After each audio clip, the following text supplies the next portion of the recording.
Hey everyone, welcome to the world of webcomics. Today I want to dive into the fascinating journey of creating webcomics and introduce you to a talented artist named Zachary. First off, let's talk about the struggle of creating art. Making webcomics isn't just about doodling funny characters. It's about pouring your heart and soul into each panel and then facing the vulnerability of sharing it online. So, what is a webcomic exactly? Well, it's this easily digestible form of entertainment you find on various platforms. You know, those quirky, relatable strips that often pop up on your feed? They might seem effortless, but there's a ton of human effort behind them. Comics have come a long way. From the classics like Calvin and Hobbes and Garfield in newspapers, to the digital age where memes make everything go viral in seconds.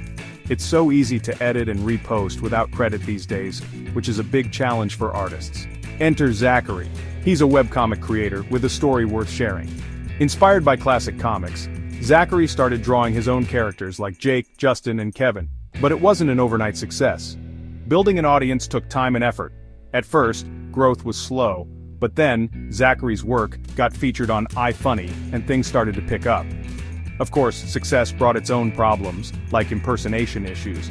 But Zachary persevered and eventually found success on other platforms. Community support played a huge role in Zachary's journey. Early fans like Cannonball were instrumental in keeping the motivation alive.